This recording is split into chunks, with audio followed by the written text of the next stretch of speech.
좀 이른감이 있지만 예수님이 탄생하신 성탄절 크리스마스 감사 예배로 오늘 예배를 우리가 함께 모여서 드립니다.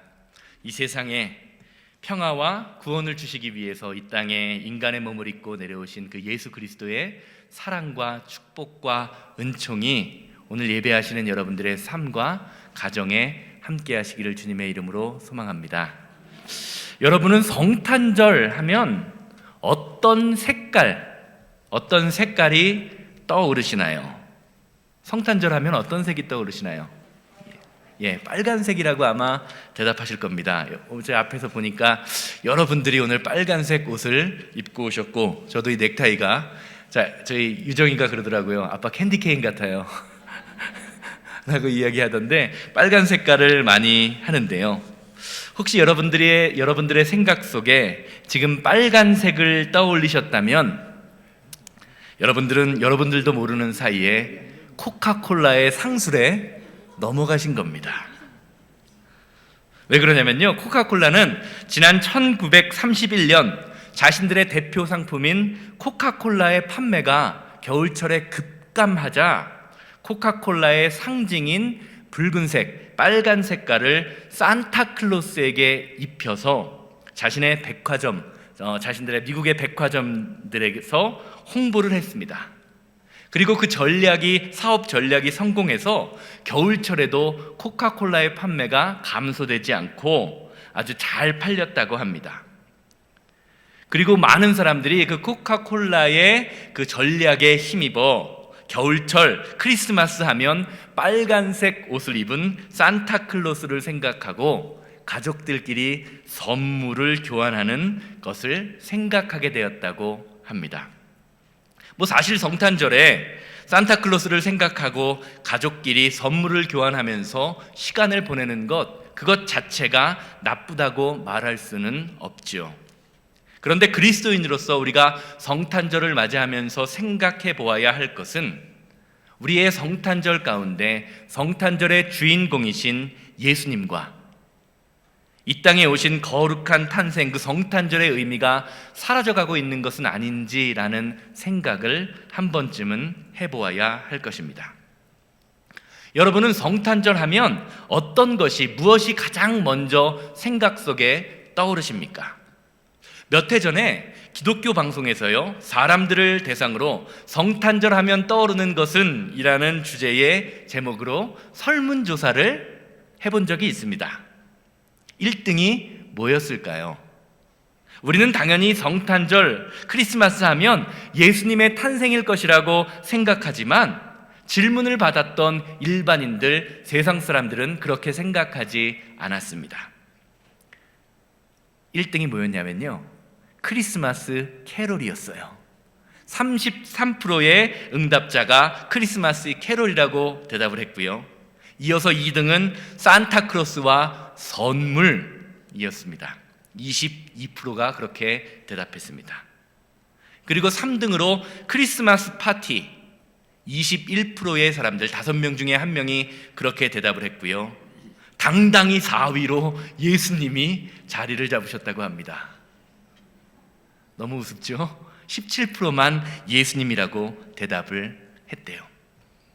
100명 중에 17명 정도만이 크리스마스 하면 예수님을 머릿속에 먼저 떠올리게 될 정도로 성탄절의 주인공이신 예수님은 이미 세상 사람들에게는 멀리 뒷전으로 밀려있는 것이 우리가 사는 이 시대의 크리스마스, 성탄절이 되었다고 설문조사는 이야기해주고 있습니다.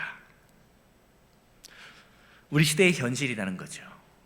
또 성탄절이 당신에게 어떤 의미가 있습니까? 라는 질문에는요, 응답자의 50% 이상이 가족이나 연인과 함께 즐거운 시간을 보내는 날, 함께 밥을 먹고 함께 선물을 교환하는 날이라고 대답을 했고, 25%는 남을 배려하고 돕는 시간이다라고 이야기를 했다고 합니다. 성탄절날 주님의 교회에 나가서 예배해야 된다고 생각하는 사람들이 거의 없다라는 것입니다.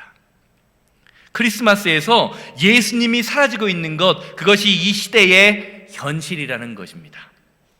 사랑하는 여러분, 여러분은 성탄절 하면 과연 무엇이 떠오르십니까? 성탄절은 과연 여러분들에게 어떤 의미가 있는 날인가요? 이것을 살펴보기 위해서 먼저 우리는 성탄, 크리스마스라는 단어의 의미를 먼저 살펴보아야 할 것입니다. 한국말로 성탄절이라는 말은 거룩할 성, 탄생할 탄자를 써서 거룩한 탄생이라는 의미입니다. 무엇인가 태어나고 누군가가 태어났는데 무슨 탄생이 있는데 뭔가 특별하고 거룩한 탄생이었다라는 것입니다. 또 영어로 크리스마스라는 단어는요, 크리스마스, 예수님을 이야기하는 크라이스트라는 단어와 모임 혹은 예배, 경배라는 의미의 미사가 결합된 말로써 그리스도의 모임 혹은 그리스도께 경배하라라는 의미가 있습니다. 그런데 이 시대의 많은 사람들에게는 이런 의미는 완전히 퇴색되어 사라져버리고 그저 그냥 쇼핑이나 하고 땡스기빙 때 건지지 못했던 그 빅세일을 다시 한번 맞이하는 날, 혹은 연인과의 만남, 크리스마스 파티와 같은 것들, 이런 것들처럼 예수님과는 전혀 상관없는 것들이 크리스마스를 대신하고 있는 이 안타까운 현실을 바라볼 때 한 성도로서 참 안타까운 마음이 드는 것이 사실입니다. 목사로서 크리스마스 시즌에 많은 성도님들과 이야기를 나누다 보면 많은 분들이 이렇게 말씀하시는 것을 볼 수가 있습니다. 나이가 들어갈수록 그리고 경제가 어려워질수록 연말 분위기가 나지 않습니다.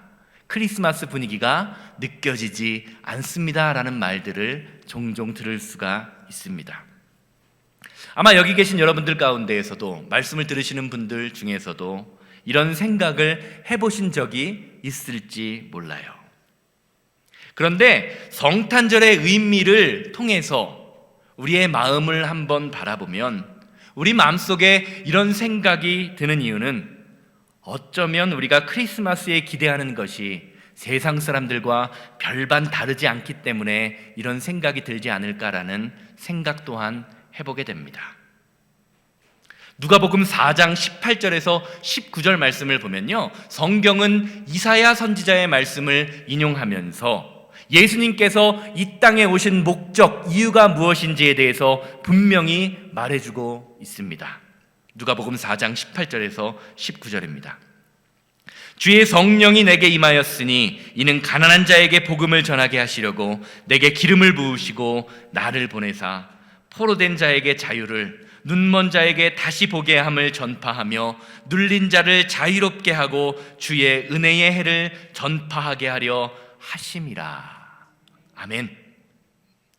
성경은 예수님께서 이 땅에 오신 이유에 대하여 가난한 자들에게 복음을 전하고 눈먼 자들을 다시 보게 하고 눌린 자들을 자유롭게 하는 주님의 은혜의 해를 전파하기 위하여 예수님께서 이 땅에 친히 내려오셨다라고 말씀하십니다.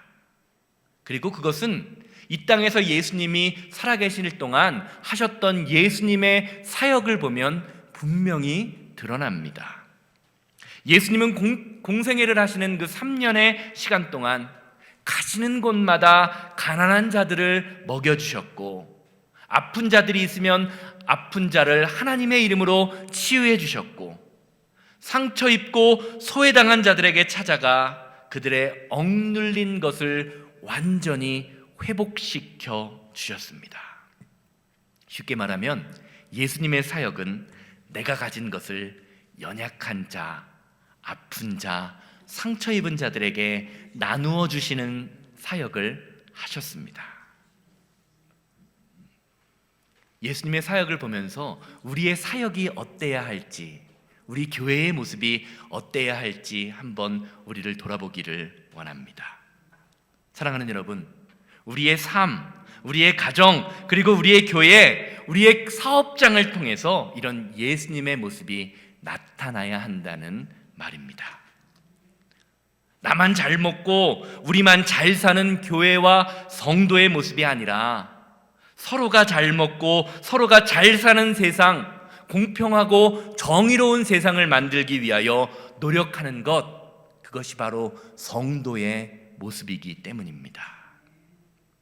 한번 사진 한번 보시기를 바랍니다.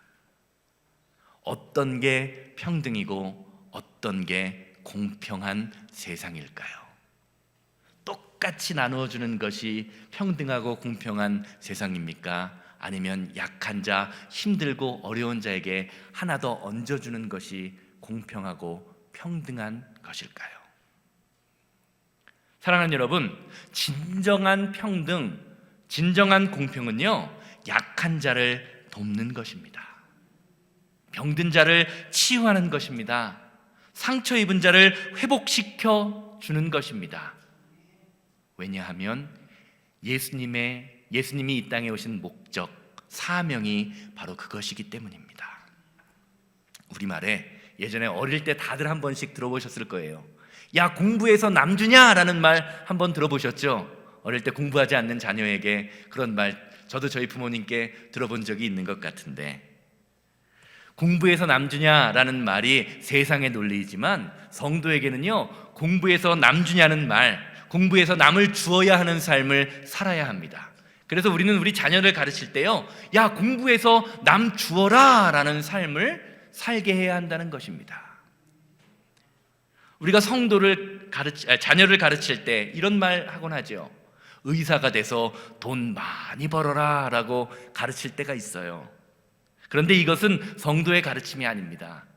진정한 성도의 가르침은요, 의사가 되어서 다른 사람의 생명을 많이 살려라 라고 가르치는 것이 성도의 삶이 되어야 합니다. 왜냐하면 그것이 저와 여러분들을 향한 예수님의 가르침이기 때문입니다. 성숙한 자녀가 된다는 것, 그것은요, 부모님께 많은 것, 좋은 것을 해드리는 것이 아닙니다. 부모의 마음을 생각하고 이해하는 것, 부모님의 생각에 공감해 주는 것, 그래서 부모님께 감사하는 것, 그것이 진정한 성숙한 자녀의 모습입니다. 언젠가 제가 한국에 방문했을 때 저희 장모님께서 저에게 제 아내 이야기를 하면서 이런 말씀을 하시더라고요.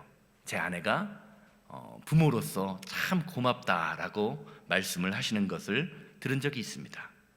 그래서 제가 장모님께 뭐가 그렇게 고마우세요? 저희가 해드린 것도 없는데요 라고 말씀을 드렸더니요, 장모님이 이렇게 말씀하시더라고요. 저희 장인 장모님께 딸이 셋이 있습니다. 셋이 있으셨습니다. 그런데 딸 중에 한 명이라도 목회를 하는 사람에게 시집을 갔으면 좋겠다는 생각을 마음속으로만 하셨대요. 왜 그러셨을까요? 개척교회를 하면서 본인이 힘드셨기 때문에, 그리고 본인이 힘든 모습, 부모님이 재정적으로 심정적으로 힘든 모습을 자녀들이 자라면서 보아왔기 때문에 마음속으로만 생각을 하셨지 차마 입으로 너희 중에 한 명이 목회를 했으면 좋겠다라는 말씀을 못 하셨다라고 이야기하더라고요. 그런데 큰딸이 목사와 결혼을 해서 하나님의 일을 하는 것, 부모님이 하셨던 일에 대하여 소중한 일이었고 감사한 일이었다는 것을 고백하는 것을 보면서 그 마음이, 그리고 그 사명을 감당하는 것이 그렇게 고맙고 대견했다라는 말씀을 하셨습니다. 솔직히 말씀드리면요, 목사로 살아가는 삶이 빠듯해서 저희 부모님이나 장인 장모님께 변변치 않은 선물이나 용돈도 못 해드린 것이 사실이에요. 죄송한 말씀이지만 앞으로도 제가 목회를 하는 한 그럴 가능성은 별로 없어 보입니다. 저희 어머님이 매주 이 영상을 보시는데 어머님 죄송합니다. 그런데 한 가지 저나 제 아내나 저희 부모님께 감사드리는 것은요, 다른 무엇보다도 가장 소중한 믿음의 유산, 신앙의 유산을 물려주신 것에 참 감사를 드립니다. 그리고 저희가 물려받은 이 신앙, 하나님의 사랑을 성도님들과 이 지역사회에 전하는 사람이 되기 위하여 노력하는 모습을 보여드릴 수 있는 것, 그것이 아마 저희 부모님, 그리고 장인 장모님의 기쁨이 아닐까라는 생각을 해보게 됩니다. 갑자기 성탄 예배가 아니라 어버이 주일 분위기가 됐던 것 같은데 사랑하는 여러분, 성숙한 성도, 하나님을 믿는 거룩한 백성으로서 하나님의 입장에서 한번 성탄절을 생각해 보시기 바랍니다. 성탄절이 올 때마다 우리가 부르는 찬양이 있습니다. 가장 많이 부르는 찬양 중에 하나가 무엇입니까? 기쁘다 구주 오셨네. 기쁘다 구주 오셨네. 만 백성 맞으라. 이렇게 찬양하죠. 어떻습니까, 여러분? 성탄절을 맞이하시는 여러분들의 마음이 기쁘십니까? 기뻐야겠죠. 그런데 하나님의 마음을 이해하는 입장에서 한번 성탄절을 생각한다면 우리의 마음속이 그냥 마냥 기쁠 수만은 없다라는 것을 생각하게 됩니다. 이 땅에 인간의 몸을 입고 이 땅에 오신 그 예수님께도 성탄절이 과연 기쁜 날이라고 할 수 있겠습니까? 한번 여러분의 자녀가 시한부 인생을 산다고 생각해 보시기 바랍니다. 이 자녀가 태어났는데 33년 있다가 죽어야 돼요. 그렇게 생각해 보시기 바랍니다. 과연 기쁘다고 고백할 수 있으시겠습니까? 여러분의 자녀가 다른 사람을 위해서 생명을 걸고 일을 한다고, 사역을 감당한다고 생각해 보십시오. 마냥 기쁘게만 후원을 해주실 수가 있으신가요? 사랑하는 여러분, 성탄절은 인간의 입장에서는요, 저와 여러분들을 구원해 주신 구세주가 오시는 날, 예수님의 그 십자가의 기쁨을 누릴 수 있는 날, 죄사함이 시작되는 기쁜 날이지만 하나님의 마음, 하나님의 입장에서 성탄절을 생각한다면 성탄절은 하나뿐인 자식을 십자가에 못 박게 만들기 위해 이 땅에 보내신 날, 아니 하나님 자신이신 예수님께서 인간의 몸을 입고 세상에 내려와서 십자가의 고난과 고통을 당하는 그 고난이 시작된 날이 바로 성탄절인 것입니다. 바꾸어서 말하면 자신의 친아들인 예수님을 십자가에 못 박아 죽이고 예수님을 믿는 저와 여러분들을 양자로 입양하는 날, 그날이 바로 성탄절인 것입니다. 이런 점에서 성숙한 성도에게 성탄절은 단지 예수님의 탄생만을 축복하고 축하하는 날이 아니라 저와 여러분들이 예수 그리스도의 그 십자가의 공로, 십자가의 보혈을 통하여 하나님의 자녀로 거듭남을 축하하고 감사하는 영적인 탄생을 고백하는 날이 되어야 한다는 것입니다. 그리고 우리가 하나님의 자녀됨을 선포한다면 하나님의 자녀된 저와 여러분들이 예수님이 이 땅에서 하셨던 그 사역을 계속해서 이어나가는 것, 그것이 바로 성탄절의 참 자녀된 모습, 그리고 성탄절의 의미를 기억하는 것이라고 할 수 있는 것입니다. 요한복음 14장 12절 말씀 한번 보시기를 바라요. 요한복음 14장 12절. 내가 진실로 진실로 너희에게 이르노니 나를 믿는 자는 내가 하는 그 일을 그도 할 것이요 또한 그보다 큰 일도 하리니 이는 내가 아버지께로 감이라. 아멘. 아멘. 사랑하는 여러분, 예수님께서는 성도된 저와 여러분들이요, 예수님이 하셨던 그 사역을 대신하고 또 예수님이 하셨던 것보다 더 큰 일을 감당하게 될 것이다 라고 말씀하고 계십니다. 이것이 예수님께서 저와 여러분들에게 원하는 것이라는 말입니다. 우리들이 가는 자리마다 저와 여러분들을 통해서 하나님의 복음이 선포되어야 합니다. 우리들이 가는 자리마다 저와 여러분들을 통해서 마음에 상처 입은 자들의 마음이 완벽하게 예수 그리스도의 십자가의 보혈의 이름으로 회복되어야 합니다. 우리들이 가는 자리마다 연약하고 배고픈 사람들이 우리를 통해 연약함을 회복하고 배고픔이 해결되는 역사가 일어나야 합니다. 그것이 예수님이 이 땅에서 하셨던 사역이기 때문입니다. 그래서 성경은요, 이사야 선지자의 모습을 통해서 성도의 삶에 대하여 이렇게 이야기합니다. 제가 참 좋아하는 말씀인데요, 이사야 58장 6절에서 11절 말씀입니다. 내가 기뻐하는 금식은 흉악의 결박을 풀어주며 멍에의 줄을 길러주며 압제당하는 자를 자유하게 하며 모든 멍에를 꺾는 것이 아니겠느냐. 또 줄인 자에게 내 양식을 나누어 주며 유리하는 빈민을 집에 들이며 헐벗은 자를 보면 입히며 내 고륙을 피하여 스스로 숨지 아니하는 것이 아니겠느냐.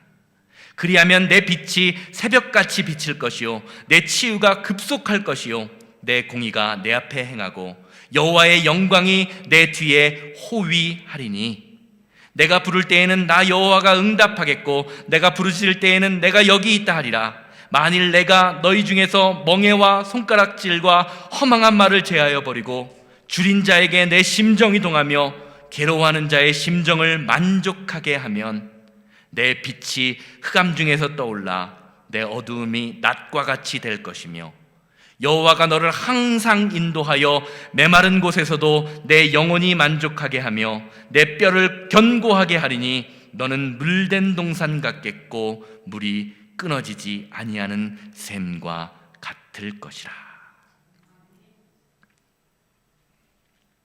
사랑하는 여러분, 물된 동산이 되기 원하면요, 물의 근원과 연결되어야 합니다. 그렇지 않으면 아무리 많은 양의 물을 가져다 웅덩이에 부어도 어떻게 됩니까? 금세 말라버리는 것이 세상의 이치예요. 신앙도 이와 마찬가지입니다. 우리가 물된 동산처럼 다른 사람들에게 축복을 전하여 주고 나누어 주기 위해서는요, 물의 근원이신 예수님에게 연결되어 있어야 합니다. 성도에게 있어서 물의 근원, 능력은 예수님이기 때문입니다. 사랑하는 여러분, 여러분들은 물의 근원이신 예수님과 연결되어 있으십니까? 우리가 예수님의 마음을 가지고 예수님의 삶을 이 땅에 드러내고자 하면 하나님께서 우리의 모든 필요한 것을 채워주시겠다고 약속해 주시고 계십니다. 그런데 우리는 어떻습니까? 치유함 받기는 원하면서 다른 사람들에게 치유를 전해주지 않습니다. 물된 동산이 되기 원하면서 물의 근원이신 예수님과 연결되어 온전히 기도하고 예배하고 찬양하려고 하지 않습니다.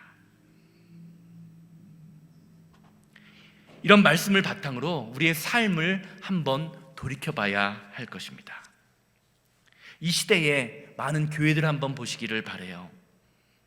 이 교회들이 세상으로부터 많은 비난을 받고 있습니다. 때론 이런 비난과 비평이 혹독하고 가혹하다라고 느껴질 때도 있습니다. 그런데 이런 비난 속에서 우리는 교회로서, 성도로서 우리의 모습을 한번 스스로 온전히 돌이켜보아야 할 것입니다. 과연 우리 교회는, 이 세상의 교회는 교회의 삶과 모습 속에 예수님을 통한 회복과 나눔과 섬김, 예수님이 이 땅에 오신 목적이 저와 여러분들을 통해서 과연 잘 드러나고 있느냐라는 것입니다. 혹시 입술로만 예수님을 외치고 혹시 입술로만 예수님의 사랑을 외쳤던 것은 아닌가라는 것을 돌이켜봐야 할 것입니다. 많은 분들이 교회가 부흥되기를 원하십니다. 저희 새생명교회가 부흥되기를 원하십니까? 목소리가 작아서 부흥이 잘 안 될 것 같은데 부흥되기 원하십니까? 예. 많은 분들이 교회가 부흥했으면 좋겠다라고 이야기하십니다. 교회가 부흥되면 좋다라고 말씀하십니다. 교회가 부흥되는 것이 좋으십니까? 그렇다면 그게 과연 왜 좋은지 한번 생각해 봐야 합니다. 많은 분들이 교회가 부흥되기를 원한다, 교회가 부흥되면 좋다라고 말합니다. 그러면 제가 그럴 때마다 어떤 분들에게 가끔 이런 질문을 드립니다. 교회가 부흥되는 게 왜 좋으세요? 그럴 때는요, 어떤 분들은요 그냥 머리를 긁적긁적하면서 사람이 많으면 좋잖아요 라고 이야기합니다. 사랑하는 여러분, 사람이 많으면 좋다라는 것은요 세상 논리입니다. 세상 논리가 교회에 들어오니까 어떻게 됩니까? 사람이 많으면 좋아요. 재정이 풍부하면 좋은 것으로 생각합니다. 사랑하는 여러분, 교회는요 사람이 많다고 좋은 것이 아니고요, 재정이 풍부하다고 좋은 것이 아닙니다. 가장 좋은 것은요, 하나님이 함께 하시는 것이 가장 좋은 것입니다.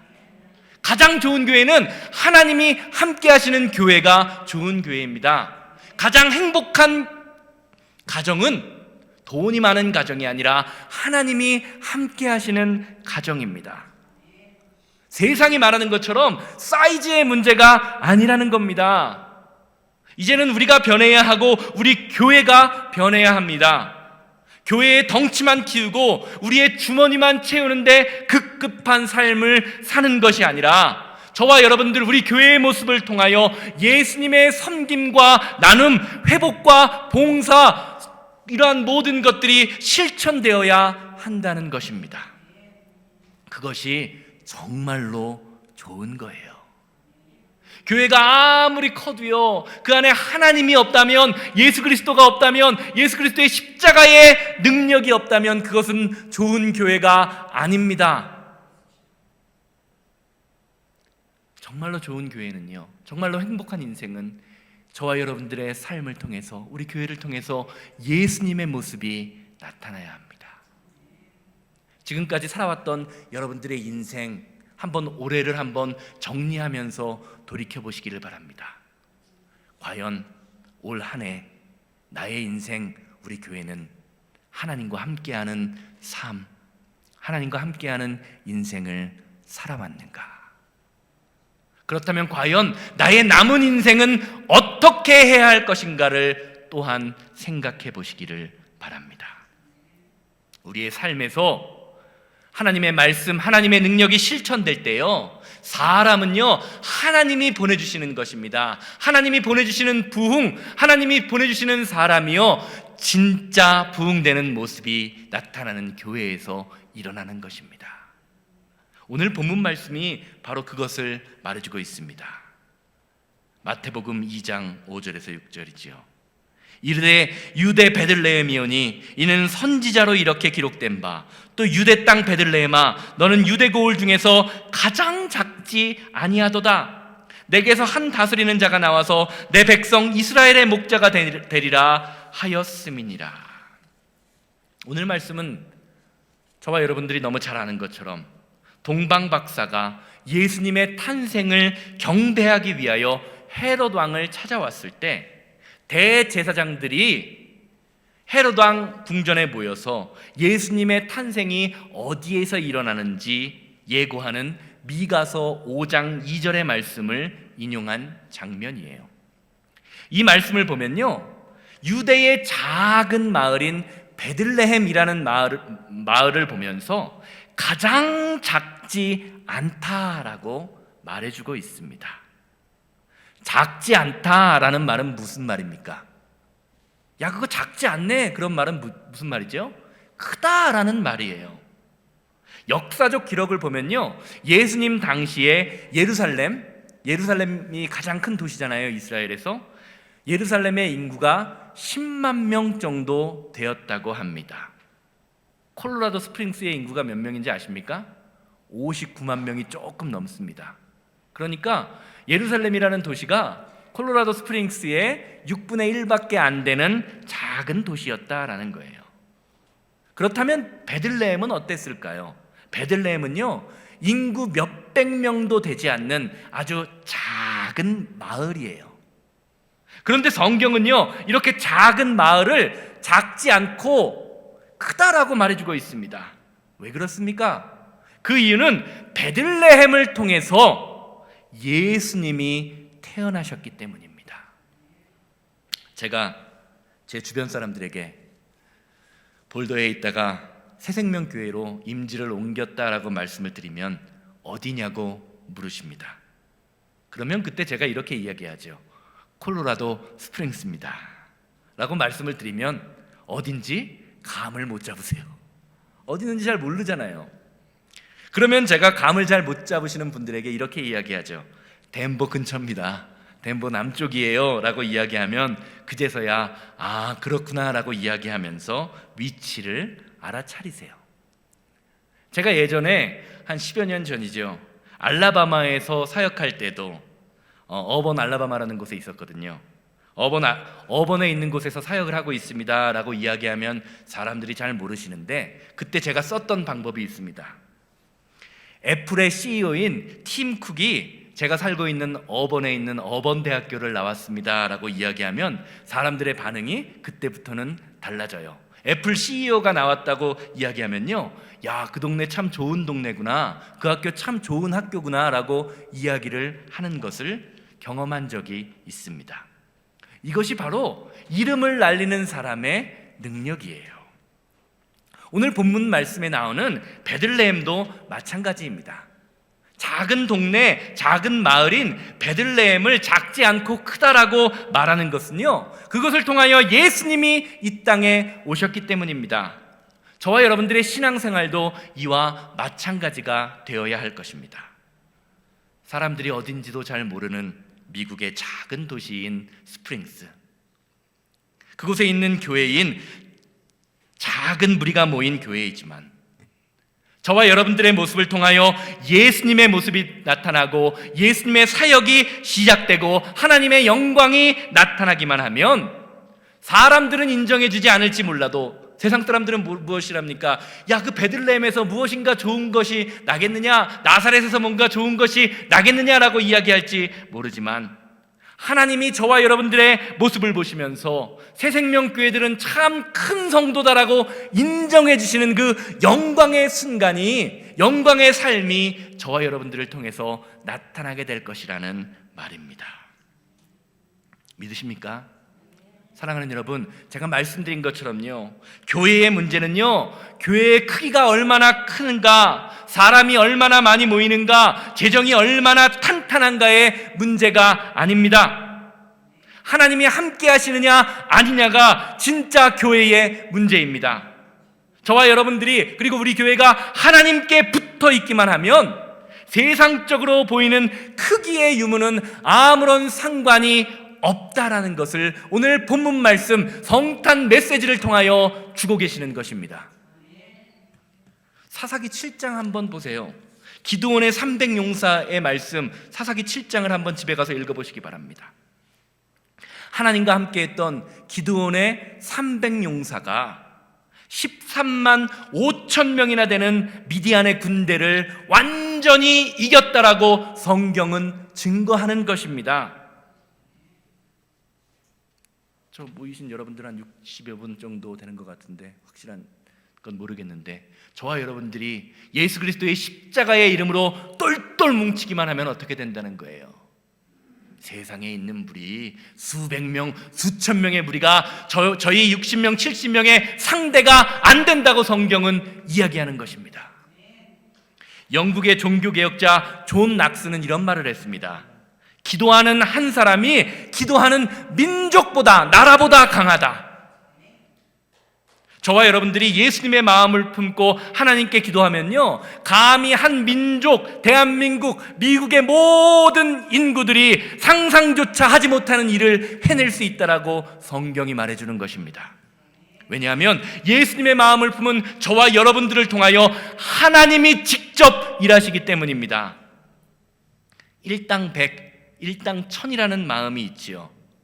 저는 오늘 이 말씀을 준비하면서 저희 성도님들을 바라보면서 우리 성도님들이 일당 1000, 일당 10,000명이다라는 마음을 가지고 목회를 해야겠다라는 생각을 했습니다. 저희 교회를 보니까 그냥 수천만 명이 모여 있네요 지금. 우리나라의 독립운동가이신 단재 신채호 선생이 이런 말을 했어요. 인물이 없다라고 불평하지 말고 네가 인물이 되어라. 연말이 되면 많은 교회들마다 목사님들의 고민이 있습니다. 바로 내년에 일할 임원들을 뽑고 어떻게 목회를 할까 계획하고 준비하는 거죠. 어떤 분들은 교회가 작아서 일할 사람이 없다라고 한탄하시는 분들이 있습니다.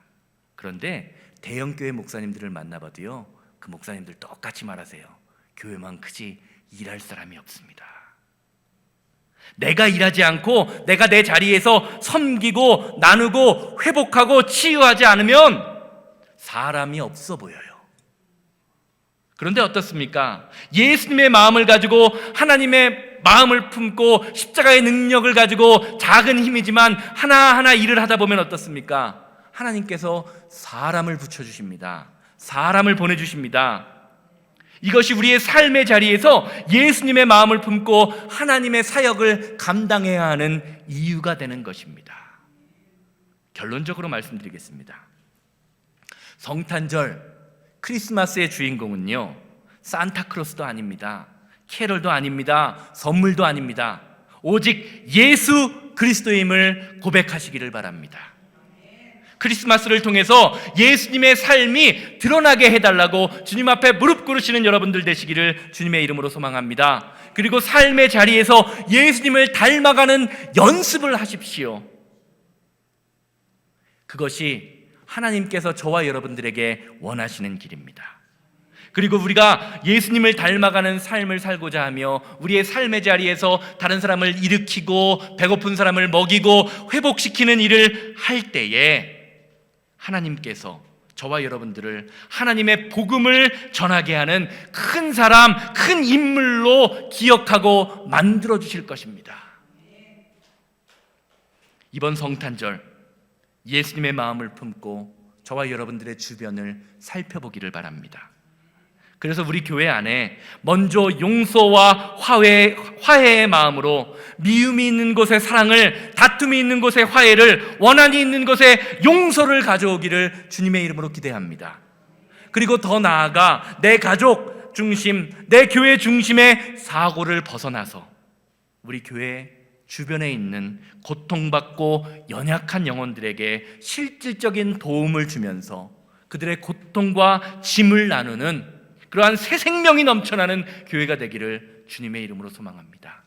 우리 교회 이름이 새생명교회인데요, 다른 사람들에게 새 생명을 주기 위해서는요, 내가 먼저 생명이 넘쳐야 됩니다. 나에게 생명이 없는데 어떻게 다른 사람에게 생명을 줄 수가 있겠습니까? 생명 대신 예수님을 소유하십시오. 마음에 품으십시오. 그리고 그 생명을 다른 사람들에게 전하는 여러분들 되시기를 주님의 이름으로 소망합니다. 그러면 지극히 작은 저와 여러분들의 모임을 통해서, 모습을 통해서 하나님이 영광 받으시는 놀라운 역사가 이번 성탄절을 통하여 출발되고 일어나게 될 것입니다. 이것이 2021년 성탄절에 하나님께서 저와 여러분들에게 주시는 성탄의 메시지입니다. 기도하시겠습니다.